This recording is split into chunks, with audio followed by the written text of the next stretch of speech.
Hello, everyone, and welcome to Monday's theme, education, English education, teaching it for July 27th, 2026. So, teaching young English learners online or in a real classroom. If you can teach them online, then the TPR skills will make your real classroom teaching super enhanced. So, let's get started. Why teaching young learners is different than teaching adults?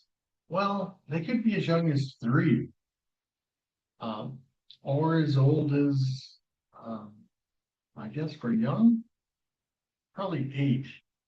That's kind of like the young teaching ages, 3 years old to 8 years old. The younger they are, the less cognitive ability has developed, and the less alphabet and alphabet sounds. You have to teach both sounds of every letter of the alphabet, the long sound like A, B, C, D, and the short sound like A is for apple, apple, right? Basically, there's two sounds for every letter or more. So young learners are children, right? They need unique rewards and challenges. And what you tend to find online is teachers that are clowns and not necessarily really good teachers of the four skills, which are reading, writing, listening, and speaking, of course. But they're good at making the child happy and laughing and entertaining. And then you get teachers more like me. I minimize the clown part of my show, and there's a little bit in there, but I engage them with smiling and constant praise, right? And a reward system when they seem to want it, right? Especially when they're young, they do. So let's go to number two. Oh, it should be noted that young learners, all learners have, it's called VARK, VARK. Everybody learns differently. Some are visual learners, some are listening learners, some are reading and writing learners, and some are kinesthetic, which means they need to be moving to learn really well. I think I'm all four of those myself. Of course, when you're dealing with 3 year olds and 4 year olds, reading and writing part of that doesn't really kick in until they're older. So, one of the things I check with any new student is how good can they listen? Because I find about one out of maybe 30 have trouble listening. And when you have a student like that, trust me, it's extra hard to teach them.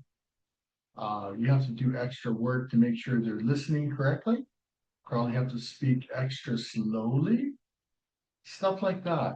But if they listen well, then they're much easier to teach. Number two, understanding young learners. They have short attention spans. That's why classes tend to be 25 minutes, not 50 minutes or 60 minutes, like teenagers might have. They learn through play because that's their world, right? They need praise, routine, and encouragement. I like the old saying, garbage in, garbage out. Praise in, love in, you get that out. Okay, let's look at the type of learners down here. It's called VARK, okay? And I've taught English for 11 years and I didn't know the acronym.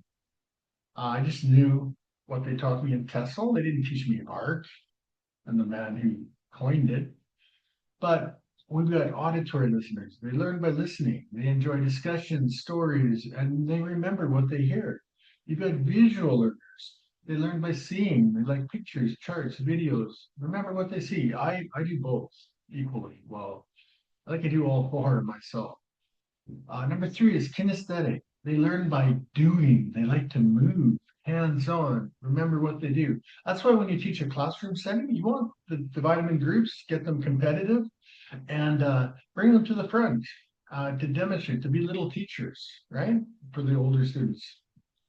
Actually, any student can do this with. And then you get the reading and writing learners.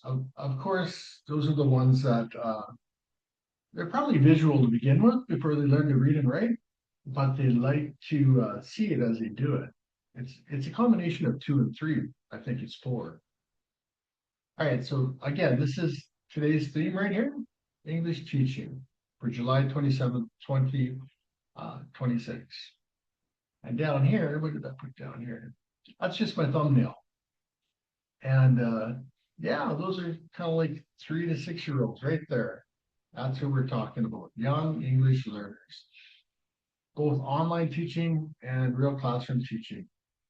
I suggest you do both. They're both great skill sets. And if you can do online teaching and then you master classroom teaching, the TPR, which means total physical response, let's get to it. Number 3, it's total physical response. I might say, um, look at my mouth and listen. I say that to everybody if they're beginners. Look at my mouth and listen. And then when I want them to talk, I'll say, okay, your turn.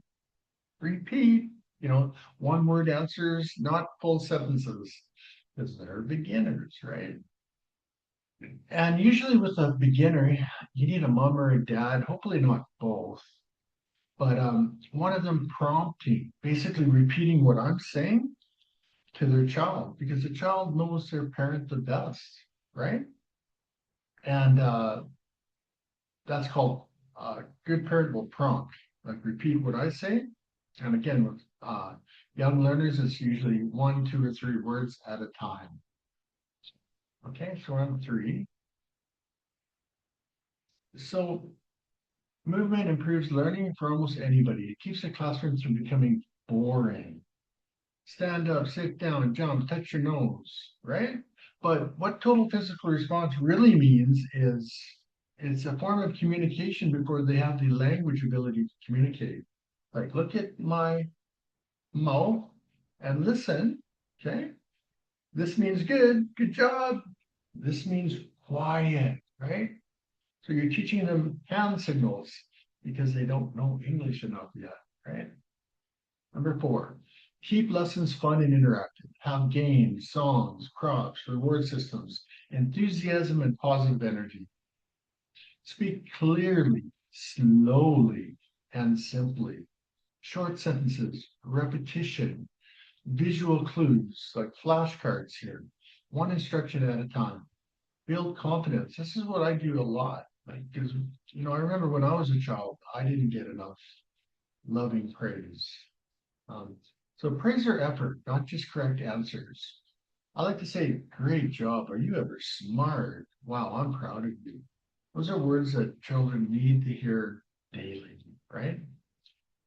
So we want to build confidence, encourage speaking without fear, and celebrate small successes. Number 7, be patient and flexible. Definitely patient. Every child learns at a different pace. Adapt your teaching style.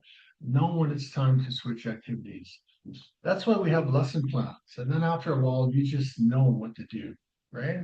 After these 1,000 of them, lesson plans. Final thought, teaching young learners requires patience, creativity, and energy. The joy of watching children gain confidence in English. Encourage viewers to enjoy the journey. I call it purposeful engagement. That's what I thrive on. I love to learn. So in every class, I'm learning too. I'm learning how the student engages and where their pronunciation problems lie. Maybe it's classroom setup you got to help mom and dad with. Maybe they're too far from the camera, you got to bring them closer. If you're in a real classroom, that's can be actually the most challenging. I've taught 40 children in a classroom without air conditioning, just fans in Vietnam.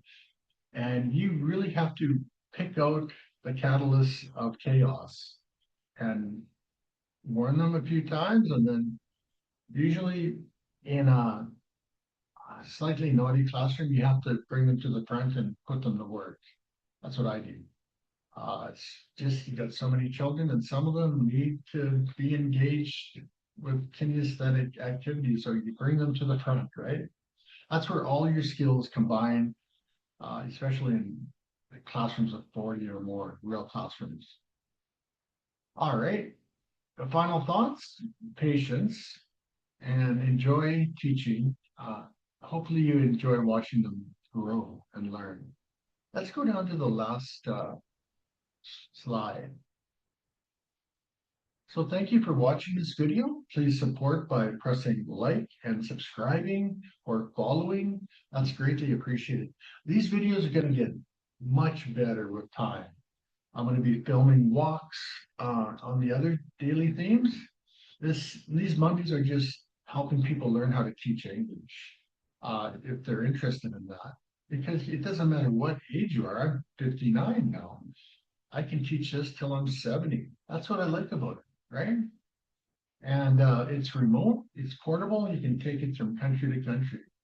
So please share with your family and friends, and there will be links if you need equipment or stuff. They're called affiliate links.